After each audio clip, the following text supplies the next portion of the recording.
L'intoxication aiguë ou chronique par le cannabis est essentiellement due aux effets du delta-9-tétrahydrocannabinol, même si d'autres constituants de la plante Cannabis sativa indica peuvent également en être responsables.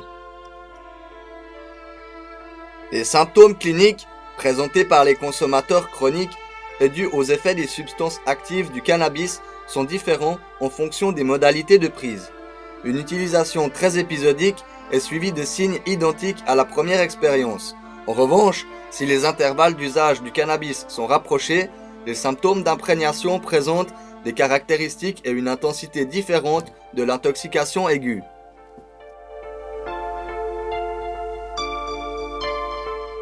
Enfin, la durée de régression des effets du cannabis après arrêt de la consommation est fonction de la pharmacocinétique des différents constituants du produit. Sous sa forme mineure, l'intoxication cannabique aiguë entraîne une ivresse légère, euphorique et onirogène associée à une somnolence. D'évolution brève et habituellement sans conséquence, elle est recherchée par l'utilisateur. Pour des doses plus élevées de cannabis ou chez des sujets plus sensibles aux effets des cannabinoïdes, les perturbations neuropsychiques peuvent être plus importantes.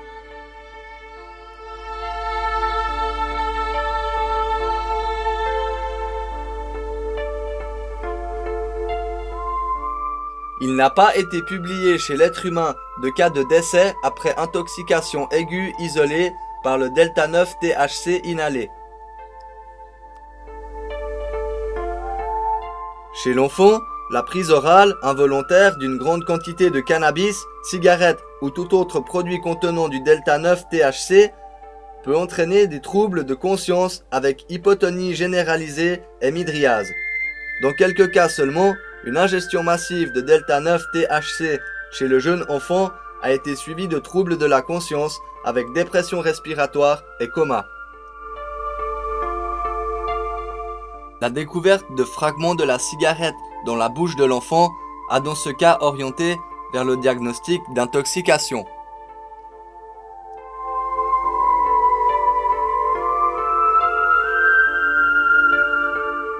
Les manifestations cardiovasculaires varient en fonction de la concentration en delta-9-tétrahydrocannabinol.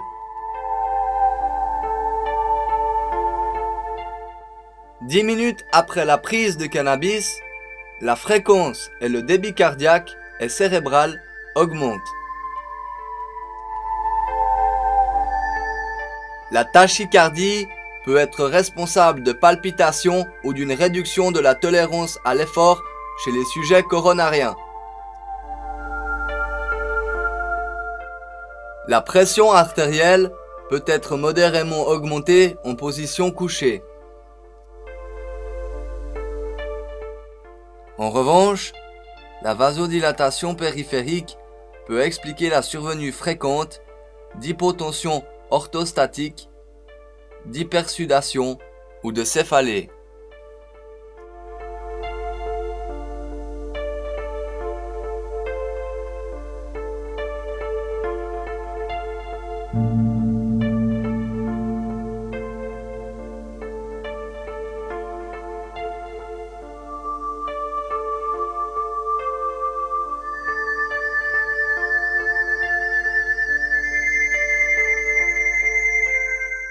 Les effets bronchopulmonaires aigus du cannabis fumé, malgré une activité bronchodilatatrice immédiate et transitoire, au moins 60 minutes, du delta-9-THC, sont proches de ceux du tabac.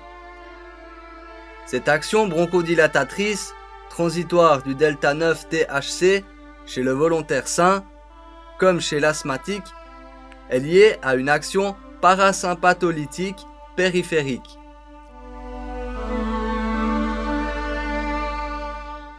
Celle-ci n'évite pas les conséquences inflammatoires bronchiques du cannabis fumé, ni l'hyperactivité bronchique secondaire.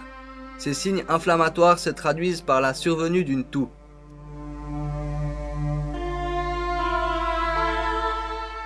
Cet effet est lié à l'action directe du delta-9-THC, mais aussi au potentiel irritant muqueux des produits de combustion goudron associés.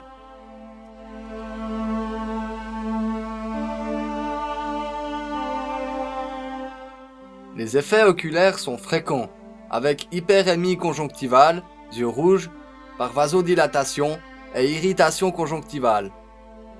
Une mydriase inconstante est présente, surtout en cas d'ingestion massive.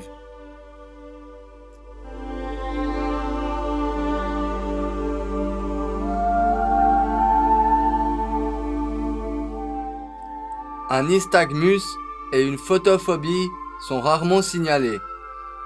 On peut noter également une augmentation de l'appétit, comme cela a été montré expérimentalement.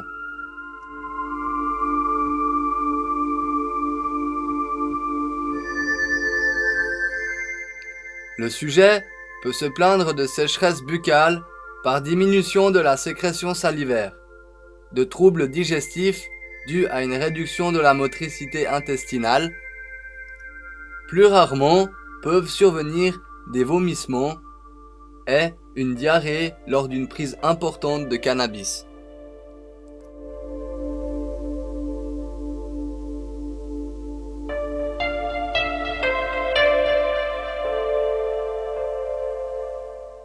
Une rétention vésicale d'urine, une réaction anaphylactoïde,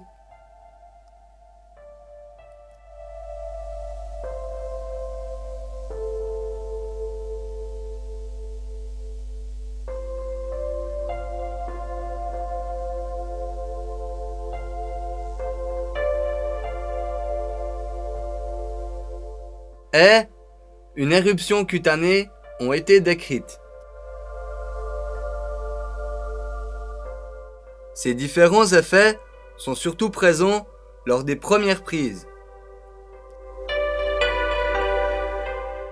Des observations isolées ont signalé un trouble de la thermorégulation, hypothermie chez l'enfant en cas d'ingestion massive ou hyperthermie chez l'adulte fumant du cannabis.